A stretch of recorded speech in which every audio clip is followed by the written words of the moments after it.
Welcome back to Knowledge Gumbo Conversations. It is a pleasure to be here. Yes and no. uh, as I go through this stream, what we're looking to do is just like it says, the title, have conversations about different things, especially with a focus on Black women of Gen X and older, because that seems to be missing from our conversations lately. What I want to talk about today, based off of my opening section, of course, of the newsletter, Knowledge Gumbo newsletter, is about fear. Have you ever wondered why you are not farther along given all that you know and all that you do? I ask myself that question severely lately, a lot lately, I guess, better than saying severely. Um, Knowing what I know and the capacity to learn what I don't know, why am I not further along than what I am? Or why have I not completed the things that I've set out to complete for myself? And the overwhelming answer, when you look deep enough, is fear. A lot of it, the majority of it, is fear. But what I did not recognize and what I did not know until recently is that fear wears different masks. So you're not looking at it when things come up as fear. You're looking at it as something else. Like for me, instance, it's control. You're trying to control everything. You got to have your hand in everything. No one can do it for you. You don't know how to delegate, or you don't know how to ask for help because giving it to someone else or asking someone else is releasing control. And that's just another form of fear. And it just amazes me that, when we look at it like that, I am a lot of everything, but I am definitely a recovering control freak, a recovering perfectionist, which is another mask for fear, is perfection. We don't get things done because it's not just right. We have to dot that extra I. We have to cross that extra T. We have to make sure the colors are right. We have to make sure this person is notified or this definition is had. We got to create this backdrop or background before anything can get done. And it's like, no, you don't. It's okay for it not to be perfect, because perfect is not a destination. It's just a part of the journey. Perfection is a journey because you're going to continue to get better, knowing that, you're never going to reach the end of it. But that's okay.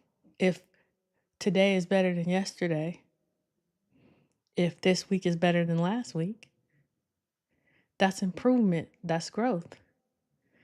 Another mask for fear is procrastination. A lot of people do that, me included. You keep putting things off. I mean, procrastination, a lot of time procrastination and perfectionism kind of go together. You procrastinate because you're still tweaking. You procrastinate because it doesn't sound the right way. It doesn't look the right way. You know, and all of this is covering up the fact that you're afraid to put yourself out there, whether it's a fear. What I find a lot of times of being successful, you're afraid what's going to happen if this really works. Because a lot of times that's the fear you have more so than when I do this, it's going to fail. Even though that's the other side of the coin, is that, you're afraid of it's going to fail, or you're afraid people are going to make fun of you, or you're afraid people are going to call you out and tell you you did something wrong, or you didn't do it the way they would want you to do it. All of that is fear, and it's double-sided coin of fear of failure, but also there's a fear of success. And in doing that, we procrastinate. We cover it up by trying to people please because everyone else has to know more and are better than you. So I have to set up my system to look like this person's system, or I have to do it the way this person does it because they have, say for content, they have 1 million followers. So I have to have my thumbnails look like theirs. I have to have my descriptions look like theirs because apparently the people like it. So I need to please the people. My content needs to sound like theirs. I need to talk about their topics. And all of that is just a mask for the fact that we're afraid. Another mask of fear is busyness, of how we can do stuff all day long. But when we get to the end of the day, we really haven't accomplished anything. We've either been doom scrolling under the guise of looking for content ideas. We could have been in and out of emails, sending emails that didn't need to be addressed, or cleaning out our inboxes that didn't need to be cleaned. We can be on the phone having conversations that don't move the needle. We can let family and friends impinge on what we're trying to do because we say, oh, I need to address this person, address this thing. And it's all busyness. And you get to the end of the day and you haven't accomplished one thing. And if I can throw in a suggestion right here, that's kind of what helped me break out of that is every day I list for myself, or usually it's the night before, I list for myself one thing that I must accomplish in the next day. In that next 24 hours, it's got to get done. So at a bare minimum, each day I've accomplished one thing. So it's better to have accomplished 7 things over a week as opposed to having planned to accomplish certain things over a day and not having gotten anything done or gotten distracted. And one of the biggest masks for fear as well is indifference. You just check out, you just don't care. And you're like, it doesn't matter. This doesn't matter. That doesn't matter. But all of it, like I said, it's just masking the thing that I'm afraid, you're afraid, we're afraid to be greater than what we are right now. We're trying to deflect having people criticize us or having opinions because once you put yourself out there, you're open for other people's opinion. So that's my summary of the opening of the Knowledge Gumbo newsletter, which comes out every Friday morning at 6 a.m. Eastern Standard Time in the U.S. But what the main thing that I'm looking at too is just ways to conquer it or ways to recognize it when it shows up. Because sometimes it shows up and you don't recognize that it's fear and you have to address it and nip it in the bud. It's almost like I've been working on personally getting rid of the word as much as possible, try. In the famous words of Yoda, it's do or do not. There is no try.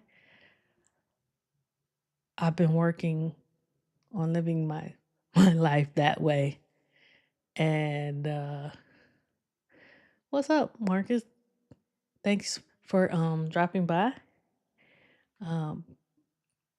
It's just, but when you go to stop saying something or doing something, you start realizing how much you do use it. So I keep finding myself going, oh, I try, uh, we try, uh, I'm going to try. And then you don't realize how much you're saying it and using it until you go to get rid of it. And the same thing happens with this, with fear, addressing the fear. And the biggest thing for me is saying, embrace it. Don't try to say, I'm not afraid. Yes, I have these concerns, and yes, I'm afraid, but I need to do it anyway. I need to take that step of faith and do it anyway. Because there's someone out there who needs what I have to share or what I have to give. As I'm prone to say, there's a U-shaped size hole that's waiting to be filled. It's kind of like a puzzle piece, and you're the only one that can fill it because it only fits you. And you're blocking someone else's growth and blessing by not doing what you were called to do, what you have a heart to do, what you have a passion to do. And you never know, the one person that you impact could be the person that changes the world. Because we don't have to be that person. We don't have to be that world changer. But we can be in that person's 6 degrees of separation and be a linchpin to helping them impact and change the world. So we don't have to be great, but we can be the person next to the person that's great.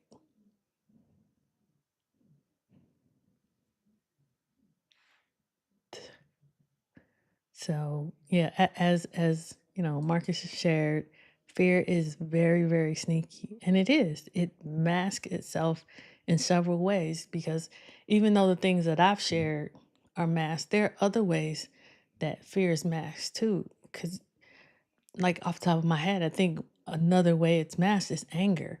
When you see someone who's angry all the time, that's a mask for fear because if they attack first, you can't attack them. So, as I like to say, that is something that we have to address for ourselves. We have to go in and say, yes, I'm afraid. Sometimes you don't have to understand where the fear is coming from.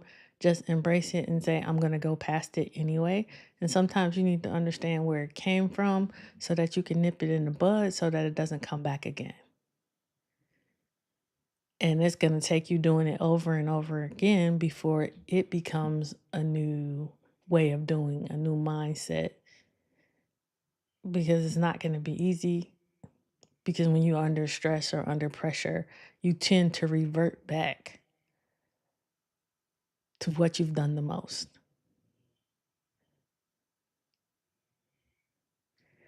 So let's go with our second section of our conversations, which, as I stated last week and wasn't able to actually pull up and pull off, I'm borrowing this section from, or repurposing this section from the radio host Angie Martinez out of Power 105 in New York. She has a section called Check It or Let It Slide. For me, I'm renaming it and using it as Address It or Let It Go. So for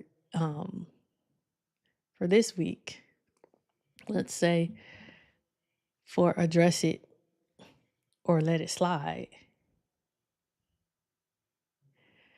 your friend borrows your favorite book and returns it with bent pages.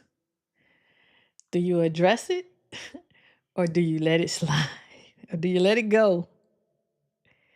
For me, I am a book nerd to my heart. I am addicted to reading. I'm addicted to books.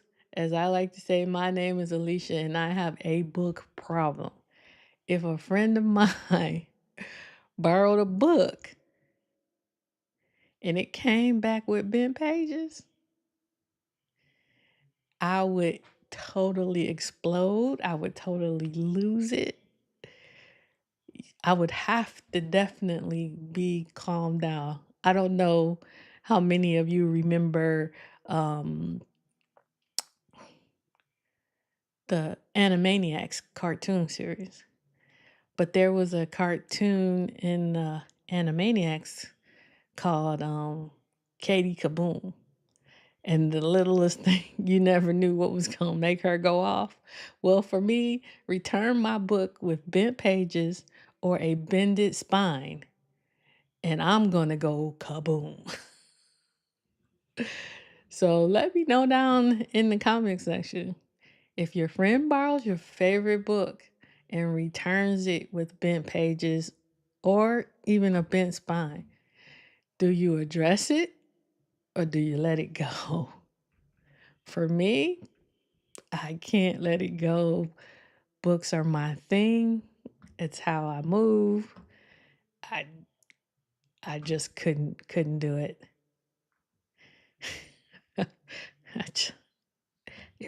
It would hurt me to my core.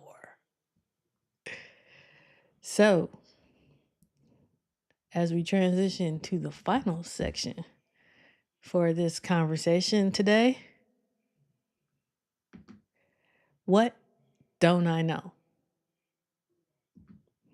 In this section, we're going to be sharing going forward things that either I've come across in my research, come across in reading, come across in developing things for my newsletter or for the podcast that I just didn't know, because the whole origin of how I started down this trail was when I found out about the women in Hidden Figures, and I am an engineer and I knew nothing about them. The question came to me, what else don't I know? And sometimes this will be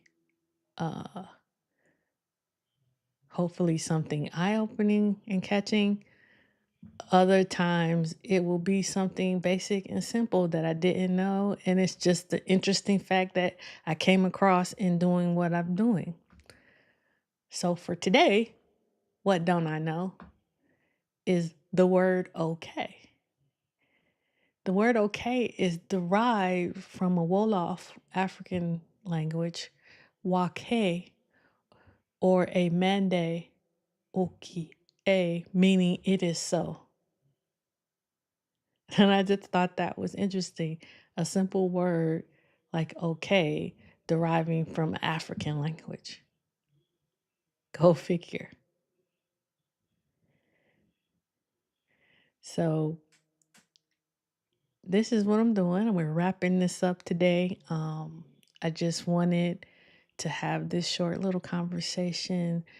If you have questions or anything else, put them down in the comments. I'll make sure I address them. If it's a big enough question, maybe we can turn that into a section 2 of a question and answer section.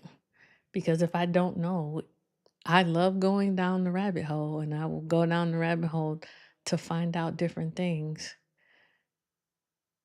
to see what's going on. So I'm not, me and my little friend here will go down the rabbit hole and find different things. So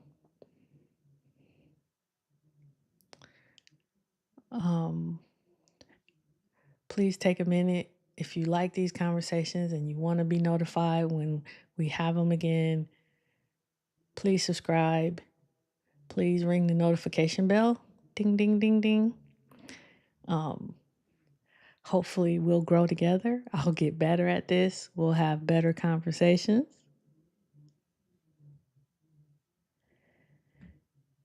And we'll grow together as a community, as a village, because I want to keep learning. Because the moment you stop making yourself better, you might as well be gone. We should never stop improving.